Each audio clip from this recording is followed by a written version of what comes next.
everyone's disability is such a spectrum. Everyone had a different story, different way to get there. My first international Paralympic race was a Europa Cup, and that was in 2024. So honored to do it on the world stage. No matter what level you see their riding at, you don't see where their riding started.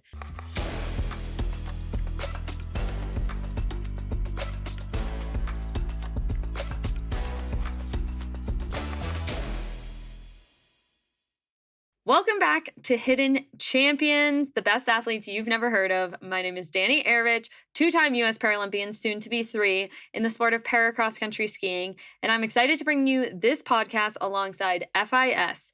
We are talking to the best athletes you've never heard of ahead of the Milano Cortina Paralympic Games. And today's athlete, our first American on the podcast, she is a 15-time World Cup medalist, a World Championship medalist, and she's already qualified for the upcoming Milano Cortina Paralympic Games in the sport of para-snowboard. Everyone from the United States, please welcome Kate Delson. Kate, thanks so much for coming on the pod and giving us some time before your first Paralympics coming up. It's coming up soon. Thank you. I'm so stoked you guys are having me on. The whole idea came from Paralympic sports particularly, but a lot of other sports within the ski and snow sports world aren't getting a ton of maybe media attention or TV coverage. And so we want to make sure that fans ahead of the games, when they finally get to witness all these incredible sports, as they're watching the Olympics and Paralympics, get to know some of the stories behind the athletes they'll be seeing on TV, because the amount of athletes in this space who are at such a high level and have these incredible stories don't often get a ton of media coverage if they're not in one of the big sports. And so that's kind of our goal, is to change that and maybe also expand this podcast to some of the other ski and snowboard sports coming up. But we are thrilled because we get some of your attention today, and you just qualified for your first Paralympic Games somewhat recently. So what are your emotions learning that you get to represent the U.S. at the Paralympics come March? I'm pretty honored that I get to go do this right now. In just a few weeks, head out to Europe.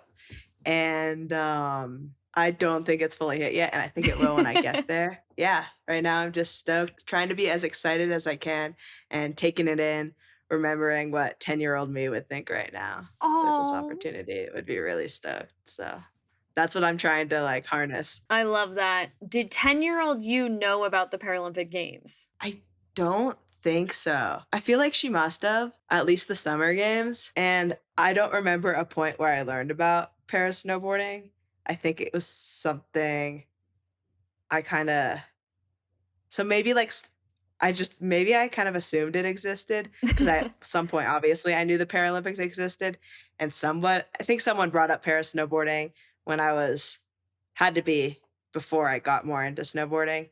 So I don't know. Paralympics have been in the back of the mind, but I don't know if she was that aware of it being something she could compete in. Well, you grew up with your disability. So how did you initially get into snowboard when you were a kid? Yeah, so I am so grateful that I grew up in a family that has loved skiing and snowboarding. My mom got into it through a friend when she was about 12, and then introduced her family to it. And then I think in 78, my mom's family bought a condo up in Mammoth Lakes, California. So ever since I was in my mom's womb, I have been in Mammoth every single winter. And then they had a organization called Disabled Sports Eastern Sierras, which is now called Access Mammoth. And my parents signed me up for ski lessons there when I was 3 years old. So I skied from ages 3 to 6. And then my whole family snowboarded. My brother started, my mom and dad both did. So of course I would beg and I'd beg and I'd beg to snowboard.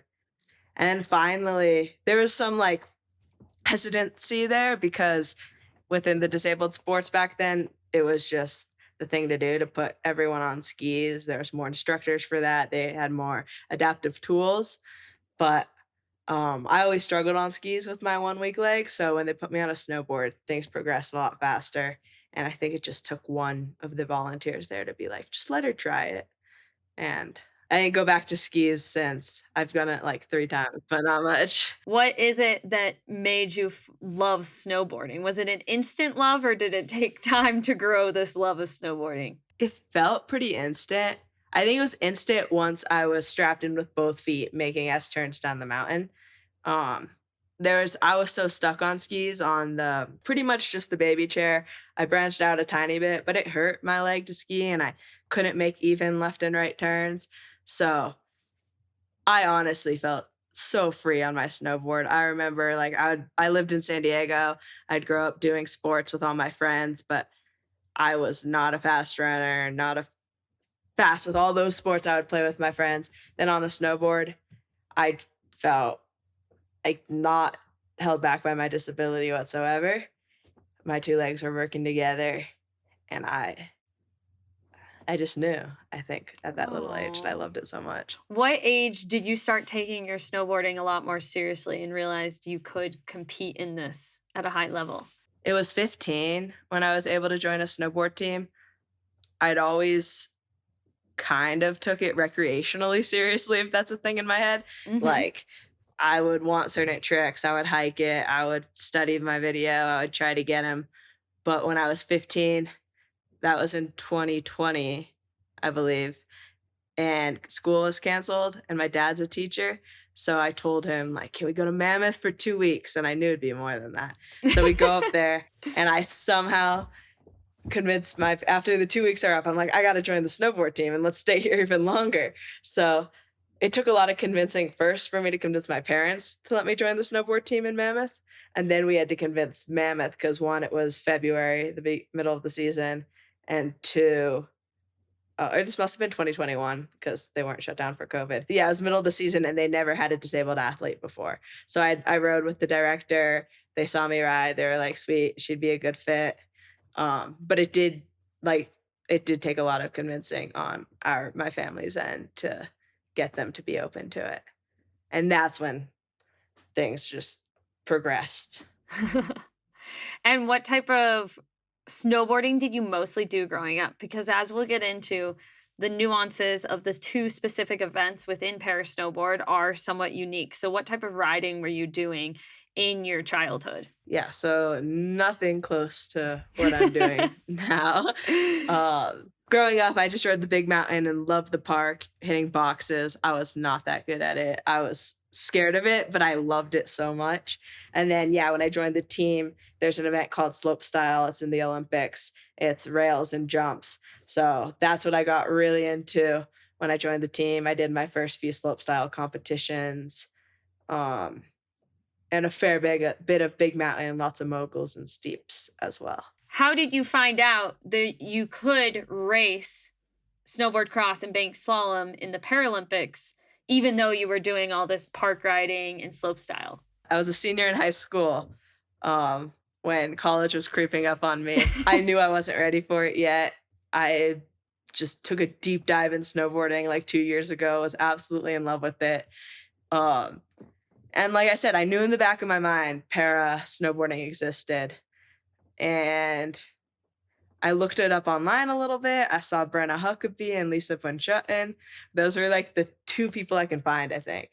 Oh, and Lisa Dijon. I might be saying that wrong, but from Canada. They were like big at that time in it. I looked into it a little bit on Instagram and there is an event every year in Copper in Colorado called USASA Nationals. And I was gonna go compete in slopestyle, able-bodied in my age group at USASA Nationals. So that's what I did. And it just happened to be that at that time they were having a para snowboard, like small, low level FIS comp for nationals. And so I had to convince them, I was like, can I compete in my class category for slopestyle and in my category for this para comp? And that's how Ah. I was able to meet some of the athletes. So Becca was there, Danae was there. Um, I met a few other athletes through this organization out there called Adaptive Action Sports. And then I actually met Brenna for like a second inside a room. I was kind of intimidated because it was the Brenna Huckabee. She was there for some like prosthetic or doctor appointment or something, so she wasn't competing.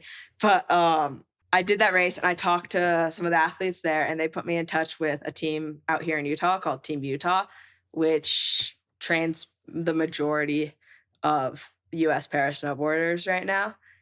And so I emailed the coach and I was like, "Hey, I want to do para snowboarding. Is there a way I can train park with you guys?" And he was like, "Nah, but you can do border cross."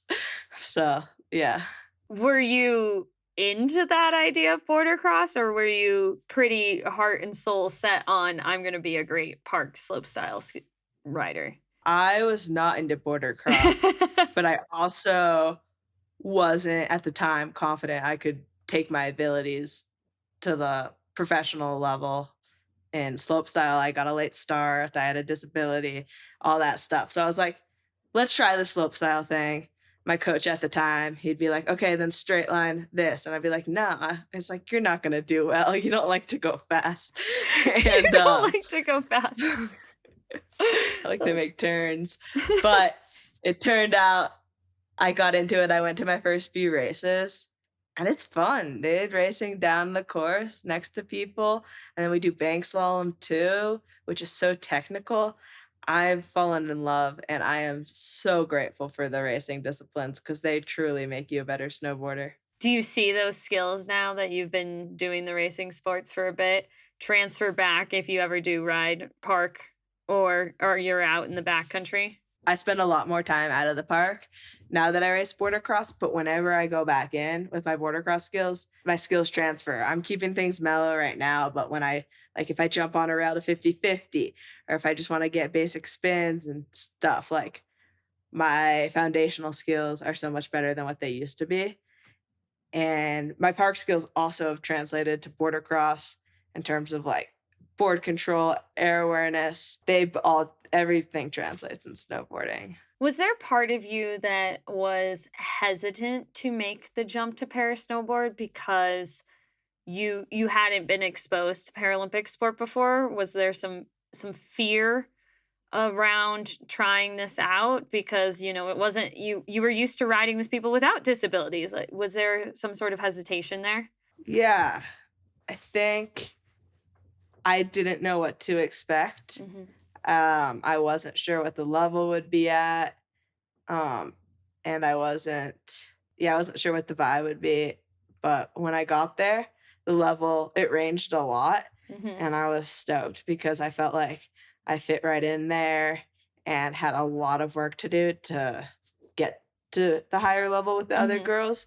And that's what stoked me out. I was like, sweet, like I could really put on some work, and now I'm on a playing field with other disabled people. There's not really excuses I can make as far as getting better. Like I used to make kind of in my head, these para athletes are pushing themselves, trying to figure out how to do certain movements with what they're given. So now I get to do the same, surrounded by coaches who know what's up. So that hesitancy faded pretty fast. And honestly, I think probably the biggest thing was the club team I traveled with, just their family.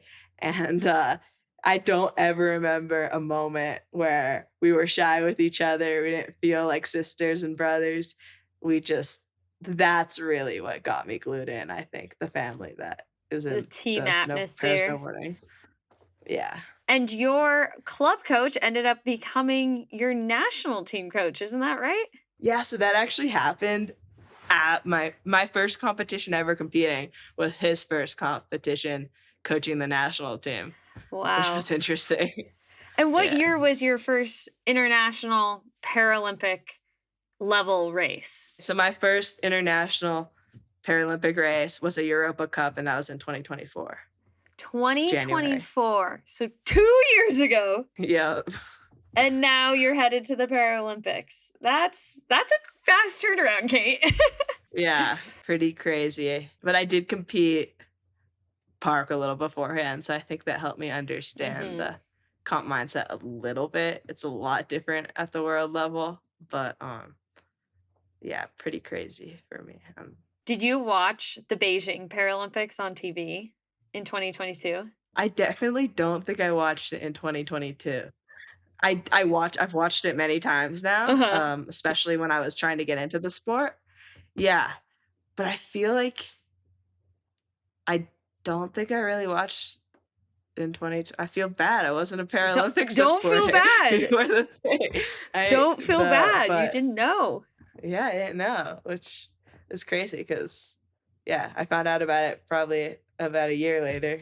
What a cool story though about, growing up with a disability, competing at a very good level throughout your youth and teen years in park riding and slope style to then go to this competition competing against non-disabled peers and be introduced to the Paralympic team through it. Like that is just a pretty incredible thing that happened, but it is almost sad that that you weren't more tuned into it because people around you just probably didn't know what was available for the Paralympics. And it's one of those things that it had to happen almost by chance. And hopefully, you now, as an advocate for the sport, and as more people start to watch the Paralympics, that will hopefully never happen to a kid with a disability again if they're showing great talent. Like someone will identify them and recruit them and tell them to come out and try it at a camp or a competition, and that it doesn't have to be this happen chance that you stumble upon the US Paralympic team in order to make this a reality. So you now, in 2 short years of competing, have won 15 World Cups, a World Championship medal, and you just became the Crystal Globe overall winner from this season. That is a lot of success in a short amount of time. So, how have you handled yourself racing internationally?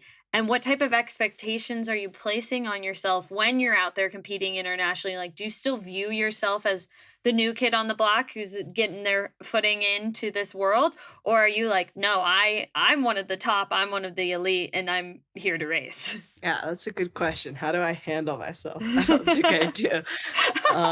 Yeah, I think I view myself a little bit in the middle. Like Mm, I was able to train a lot this summer and this preseason and get my skills up mm-hmm, to a place where I'd be like, I'm here to race. mm-hmm. I could put down good riding, and I'm confident in that.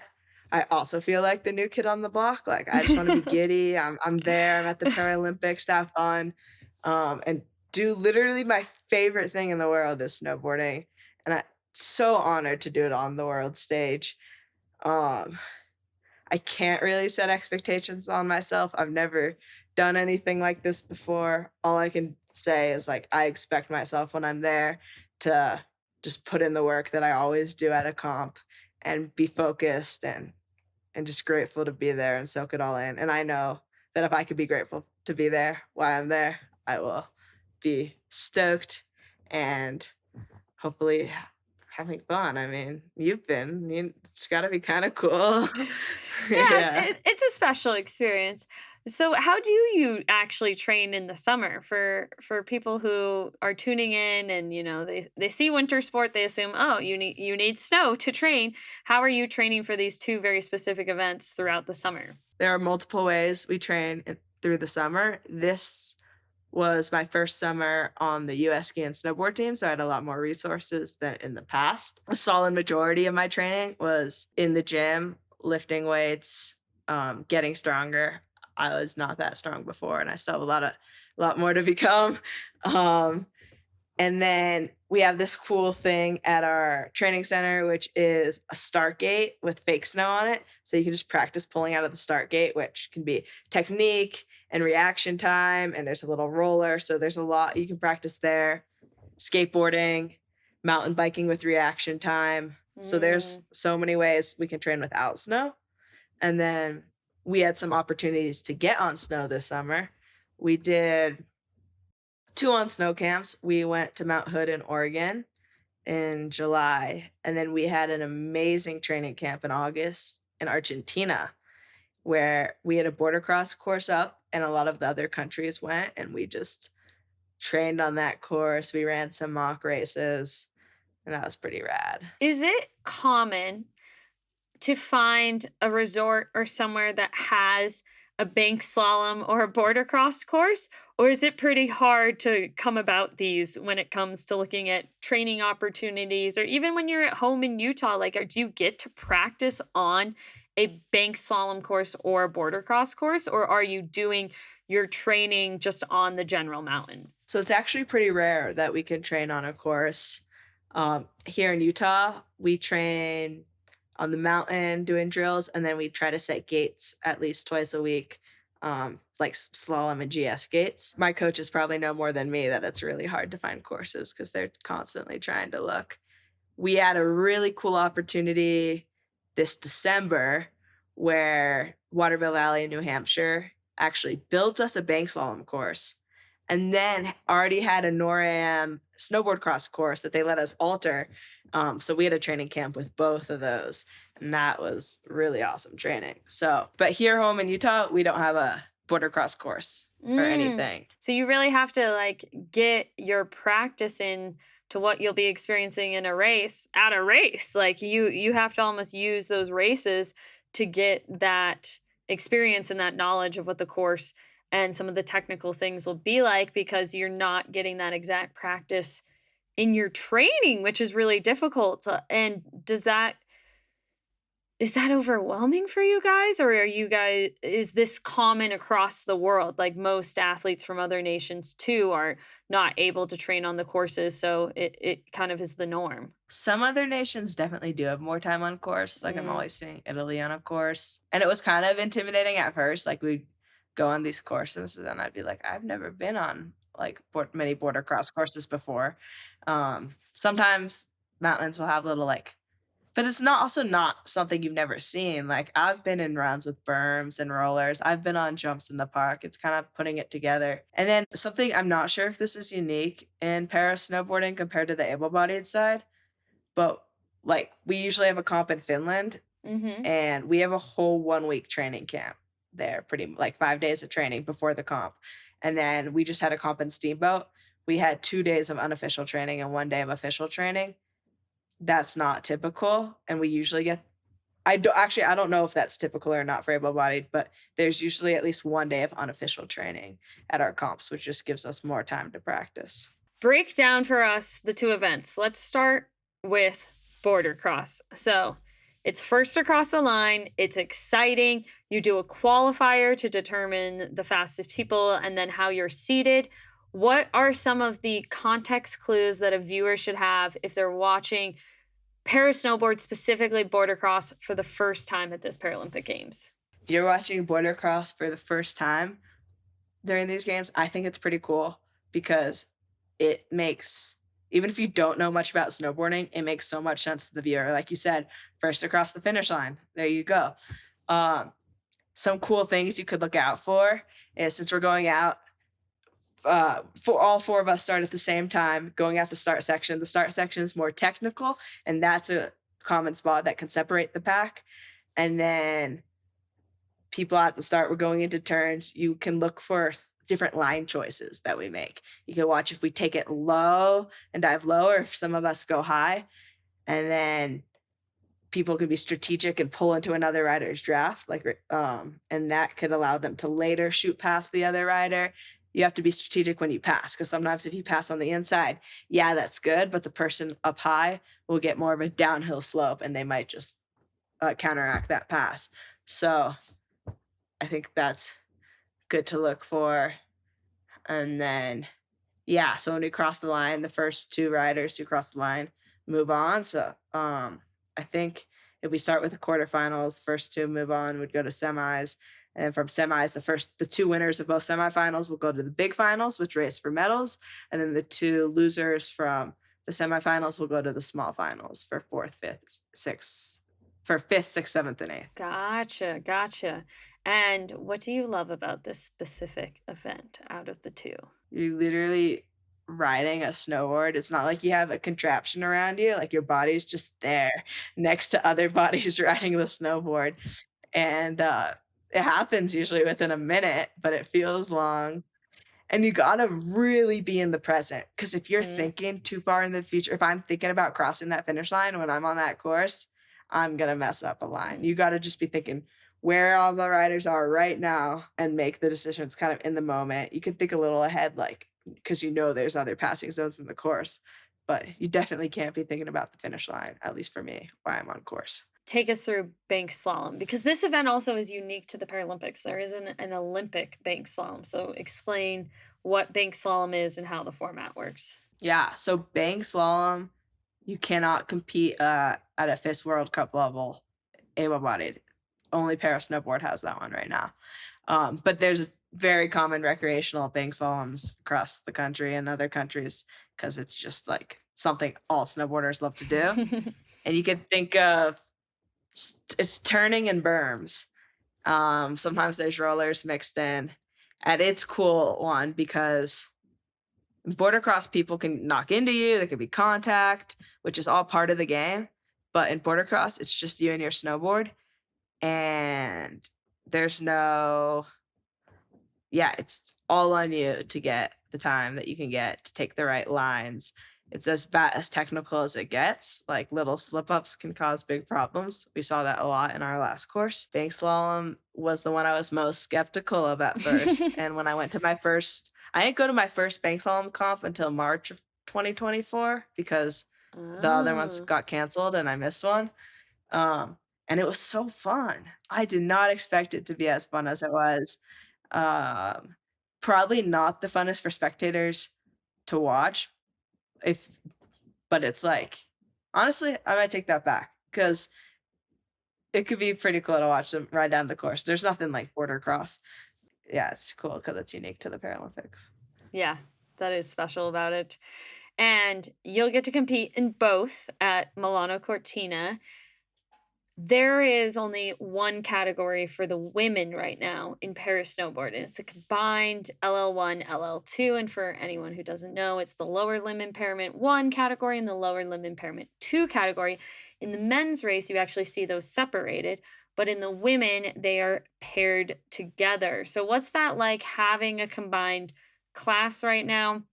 And does that change, how the results end up shaking out? Yeah, so it's pretty crazy to see that we have 3 categories for the men and only 1 for the women right now.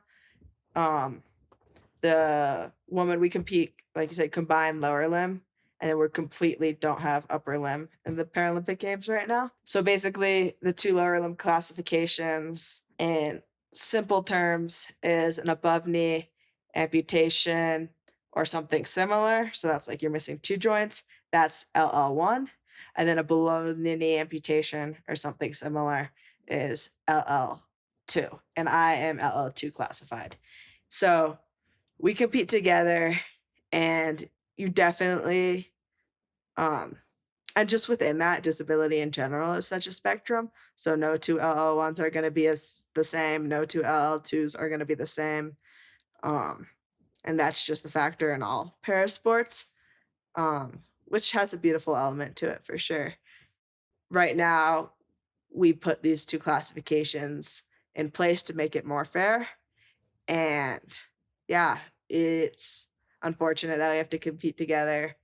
You will see the results, especially in a World Cup right now, pretty split up. Mm, We have, with L1s, L2s, except we have some L1s, as you know, that just stand out and just push their potential, like my mhm, teammate Brenna, and is often up there with us, which is super, like, rad, but should still not be the case. They should mhm, have their own class, and we should all have our own class.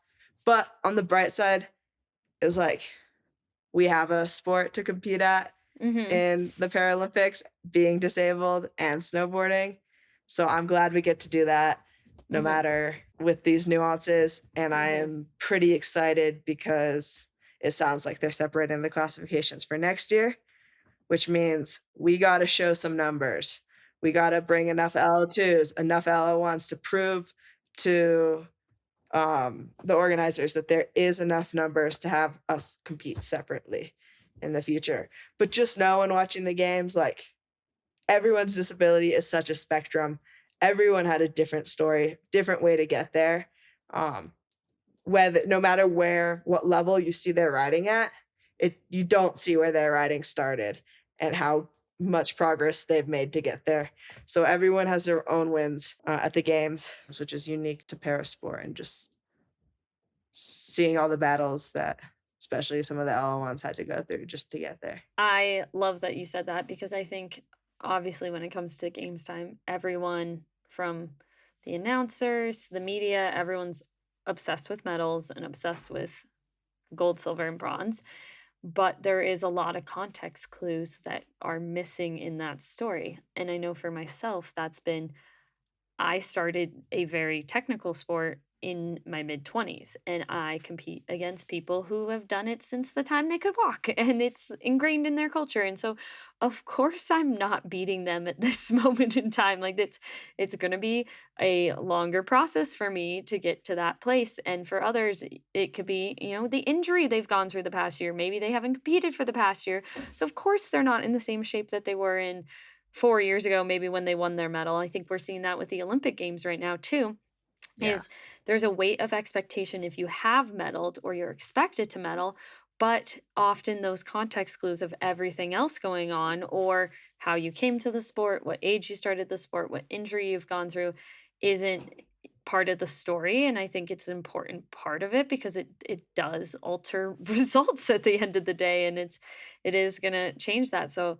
I appreciate you saying that, and I think that that's important also why athletes take the power of telling their own story into their hand is so then that information is easier accessible to broadcasters, to media personnel, that they too can understand where are these people coming from in the sport. And it's not just like the Olympics where a lot of them all had the same pattern. They all tried skiing at 3 and then got really had a lot of talent and stayed in skiing, went to ski school, and they've all been racing World Cups since they were this age. Like it's very similar, their paths, and that's one thing that is very cool about parasport, but definitely something to keep in mind, like as fans watch it. So thank you for saying that. Okay, we heard Brenna was a big role model of yours, and now you two get to compete and be roommates. And you said before we started this, the content plans are in works for the for the Paralympic Games. So what can we expect from you two to produce for us for the world to see during the Paralympics?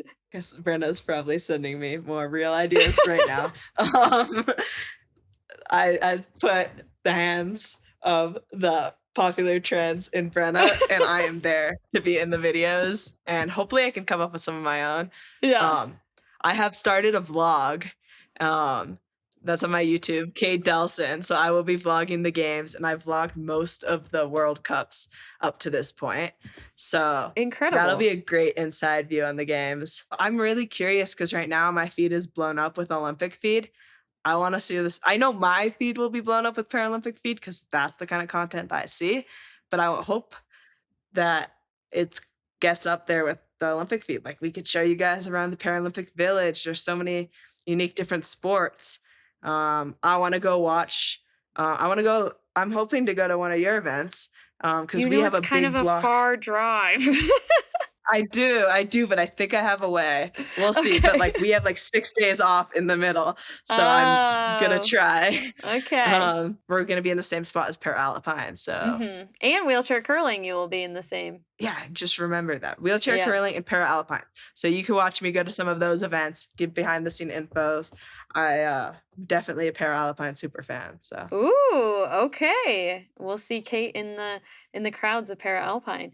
I think that is 100% needed because we're seeing it with the Olympics right now, and the way that the rest of the world can easily talk about what's happening at the Olympics is because the Olympians are showing that side of the games. They're showing the food, the outfits. I mean, we're seeing stuff online about like romance in the Olympic Village and all these things that are a part of the yeah, games that the athletes know about, but the rest of the world doesn't get firsthand insights into. And that's why it's so important that the athletes use this time to post on social media, share this because people are genuinely curious and we need to satisfy that need. I mean, I just posted something on TikTok the other day about Paralympics and someone was like, "You're the first Paralympian to come up on my feed." And so I replied to the comment and I said, what do people want to know? And I've gotten like 30 questions so far about just genuine questions about what is the sport? What do you guys eat? Are you in the same village as the Olympics? And things that people are curious to know. And so I think we need more Paralympic athletes doing what the Olympians are doing and posting online and telling those stories and showing the behind the scenes. So I really appreciate that you're doing the vlog. And I think that will be an awesome way too for you to reflect back on your first ever Paralympic Games experience. Definitely not your last, but your first Paralympic Games experience. So, no matter what happens in Milan, I'm going to be rooting you on. I'm really excited to see what you do. I mean, I am not a snowboard expert, but the first time I saw you snowboard, not on a racehorse, was in 2024, right after your World Cup season, your first few World Cups. You were with me doing a backcountry ski and snowboard clinic. And I just remember being so wildly impressed by our minimal riding we did that weekend, but we got a couple runs in as we were learning avalanche safety. And I said, wow, she looks like she's a really good snowboarder. Again, I don't know enough context. Like, does that translate to the race course? Like, how does that all work? So it's been really cool to follow your progress over this past year and a half since that meeting and see, how much you've accomplished, Kate, in such a short amount of time. Like, it's really astounding. And I hope you recognize that and you realize that and you give yourself a pat on the back, because what you've done, I mean, 15 World Cup podiums in just 2 years is pretty epic. Like, not a lot of people can say they've had that progress. So you are crushing it, and I know you're just going to continue to get better and better. Like you said, you're starting to sharpen some of those other tools when it comes to summer training and strength workouts. Like, the more you continue to progress in all that too, you're just going to continue to raise the bar of what you're doing, but also what the sport's doing. And more women are going to be able to look to you who have disabilities and say, oh, wow, like I can do that. I can try para snowboarding, and like maybe someday I could make it to this level. So what you're doing is really special. And I hope you recognize that and realize that. Thank you, Dani, for all those very, very kind words. It means a lot. And Oh, of also, course. big thank you for everything you're doing for Parasport. Oh, It's just growing exponentially, and it's so cool because I just remember when you started your feed, or I started doing like the para roundups and then cultured and then this, and you are or were at the Olympics. Like, that's pretty rad. So thank you. thank you, Kate. And we are so excited at FIS to watch you compete. And we know this is just the start for you, and that you're going to have many more successful years of World Cup racing, Paralympic Games racing. And this is, your first one. And the first one should be, like you said, a ton of fun. So soak up all the cool moments of getting your Team USA gear and going to opening ceremony or closing ceremony if you can, and just absorb the beauty of the games, because you're probably going to have a lot more coming your way based off of how you're doing. So Kate Delson, everyone. Thank you, Kate, so much for coming on. Thank you. Kate Delson, the best athlete you've never heard of.